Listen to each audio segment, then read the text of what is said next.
Nora Hayes was brushing her teeth when tomorrow slammed into her brain like a freight train. It wasn't the regular tomorrow, meetings, lunch with Kel, Jim maybe, probably not, but a tomorrow 3 weeks ahead. She saw herself standing in the financial district, staring up at a building as every window simultaneously exploded outward in a choreographed ballet of glass and fire. She felt the heat on her face, smelled the acrid chemical smoke, and knew, with absolute certainty, exactly how many people were dying inside. 47. Toothpaste foam dribbled down her chin as she gripped the sink, her pupils blown wide. The vision released her after 11 excruciating seconds. Shit, she whispered to her reflection. Not again. Her phone buzzed. A text from an unknown number, * your presence is required. 3044, Fulton Street. 1 hour, *. Nora wiped her mouth, staring at the message.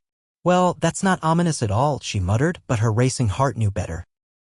This was what she'd been dreading since the headaches started 6 months ago, followed by the dreams that came true and finally these waking visions that left her trembling and disoriented. Someone was watching. Someone new. The address led to a Victorian townhouse with peeling teal paint and ornate woodwork, somehow wedged between 2 gleaming biotech startups. A brass plate beside the door read Chronos Consulting in elegant script. Very subtle, Nora snorted, pressing the doorbell. The man who answered looked disappointingly normal: khakis, slate blue Oxford shirt, salt and pepper beard with an undercut that seemed too young for him. His smile, however, sent a chill down her spine. It was the smile of someone who already knew how this conversation would end. Nora Hayes, he said. Right on time. Who are you and how do you know about me? She'd practiced sounding assertive in the rideshare over, but her voice still trembled. Dr. Eli Benson. He extended his hand. And we know about everyone like us. Please come in before you see something awkward out there on the sidewalk. Temporal episodes can be so inconvenient in public. Like us, * the question must have shown on her face because Eli's smile widened. Yes, you're not alone. Far from it. There are currently 87 active future-seers in the city, and we've been monitoring your development with great interest. The foyer opened into what appeared to be a normal office space except for the walls. Every vertical surface was covered in digital panels displaying timelines, data visualizations, and video feeds. In the center, a holographic globe rotated slowly, dotted with pulsing lights of various colors. Welcome to the hub, Eli said, gesturing to a woman standing near the globe. This is Director Yasmin Okafor, head of our San Francisco chapter. Yasmin wore a charcoal suit with glowing blue circuit patterns subtly woven into the fabric. Her eyes, one brown, one a startling ice blue, studied Nora with clinical precision. The building on Montgomery Street, Yasmin said without preamble. You saw it this morning? Nora's stomach dropped. How could you possibly? Because I saw it too, Yasmin interrupted. 3 weeks from now, 9:17 a.m., 47 casualties. 47, Nora echoed. I knew the exact number. We all do. That's how it works. Yasmin turned to the floating globe. Precision is the nature of true foresight. Not like those charlatans with their vague prophecies and cold readings. Eli guided Nora to a sleek conference table where 3 others sat waiting. Temporal consensus is our bread and butter. When multiple seers independently witness the same future event, the probability of occurrence jumps to over 92%. So there's an 8% chance it won't happen? Nora asked, clinging to this statistical lifeline. A young man with intricate augmented reality glasses laughed darkly. That's not how this works. We don't prevent futures. We profit from them. Yasmin shot him a warning look before addressing Nora. Aiden lacks tact, but he's not entirely wrong. Chronos Consulting exists to leverage our unique abilities. Corporations, governments, and private clients pay extraordinary sums for verified future intelligence. You're telling me you knew that building was going to explode, and you're just going to... What? Sell that information to the highest bidder. Nora felt sick. Already done, Eli said, sliding a tablet toward her. Insurance conglomerate. They're quietly not renewing policies for half the tenants. Jesus Christ, Nora whispered. What about the people who are going to die?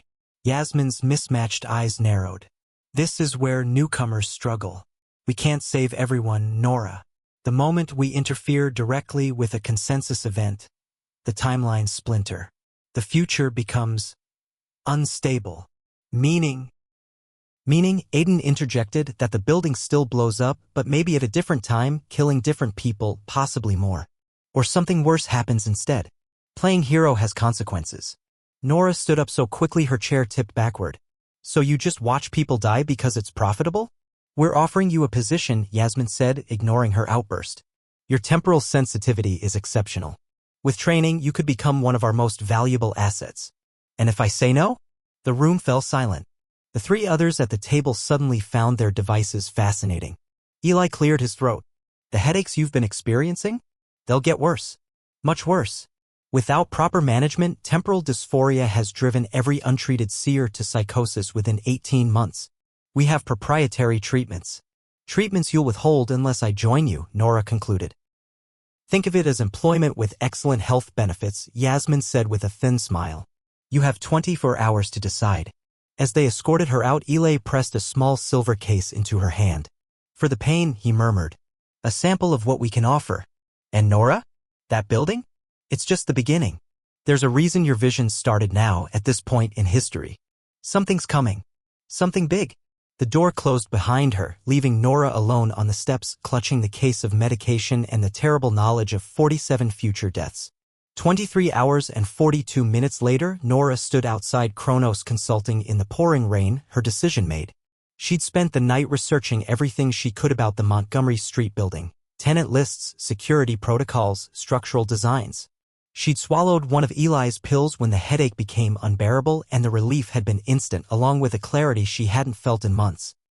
When Yasmin opened the door, she looked unsurprised. Welcome back. The hub was more active now, with a dozen people monitoring the walls of data. Eli waved from a workstation. I want to see everything you have on the Montgomery incident, Nora demanded. Yasmin raised an eyebrow but led her to a private room where a holographic model of the building hovered. Chemical factory 3 floors underground, Yasmin explained. Technically illegal, but they bribed the right inspectors. They're manufacturing neurochemical enhancers, next-generation cognitive boosters.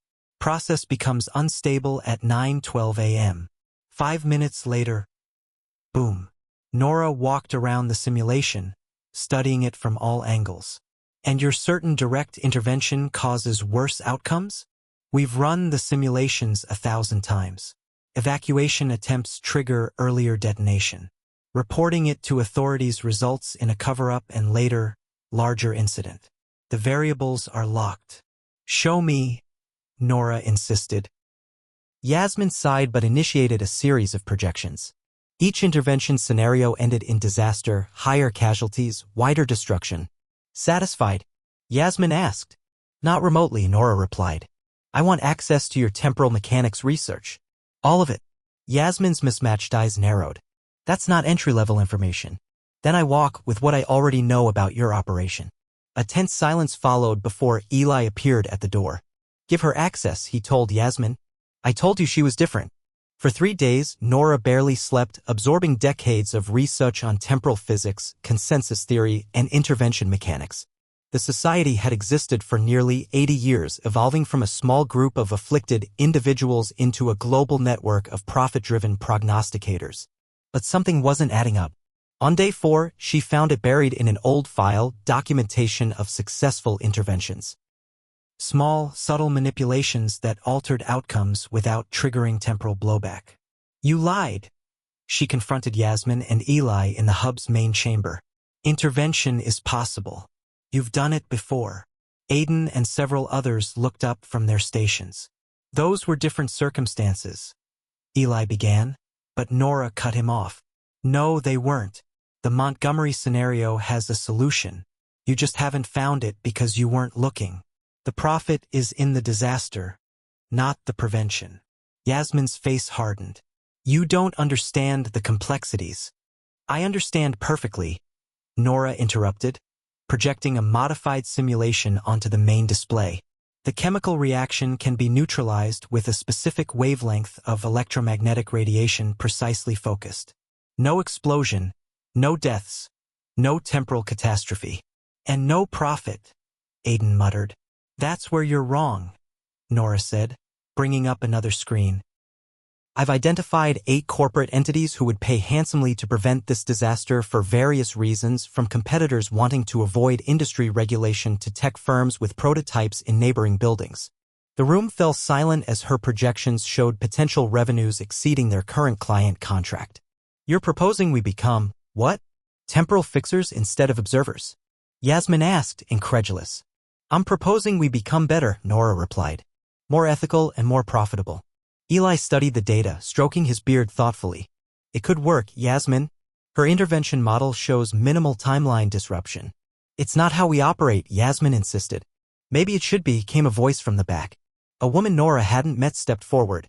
I've had the Montgomery vision too. 47 people. I can't keep watching and doing nothing. Others murmured agreement.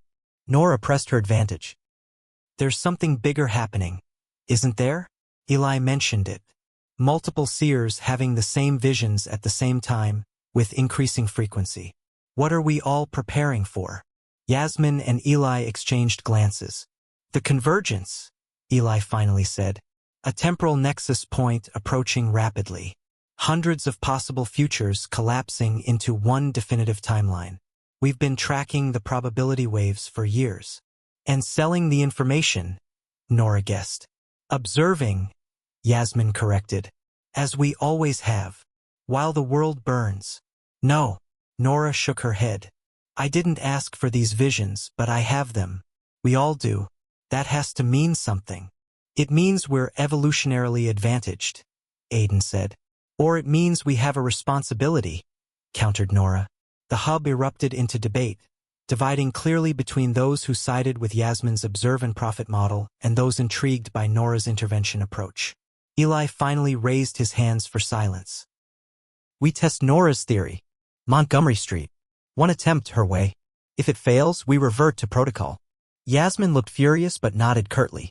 3 weeks later, Nora stood in the financial district, heart pounding as she watched the seconds tick down on her watch. 9:12 a.m. The specially designed EM pulse generator in the service van behind her hummed to life, controlled remotely by Aiden and the surprising number of Chronos technicians who had volunteered for the rogue operation. At exactly 9:17 a.m., Nora braced herself, eyes fixed on the building's facade. Nothing happened. No explosion. No shattering glass. No screams. Her comm unit crackled. Chemical reaction successfully neutralized, Aiden reported, sounding almost disappointed. No temporal distortion detected. You did it, Hayes. Nora exhaled slowly, tears pricking at her eyes. 47 people who would never know how close they'd come to death. This changes everything, Eli's voice came through the comm. The convergence is still coming, but maybe we can shape it rather than just witness it. Back at the hub, the society was in upheaval. Yasmin had resigned in protest, taking several loyalists with her. Eli, surprisingly, had embraced the new direction, appointing Nora to head a new division focused on ethical temporal intervention. We're still going to profit, he assured the nervous board members. Just differently. As Nora settled into her new office, Yasmin's old space, she felt another vision approaching. She welcomed it now, no longer afraid. This time, she saw hundreds of future seers working together, pinpointing critical moments across the globe. She saw the convergence not as a disaster, but as an opportunity. A chance to guide humanity through its most perilous inflection point. The vision released her gently, leaving behind not pain but purpose. Her phone buzzed with a text from another unknown number, *, there are others like us outside Chronos. We've been waiting for someone to change things from within. When can we meet? *. Nora smiled at her reflection in the window. Now, she whispered. We can meet now.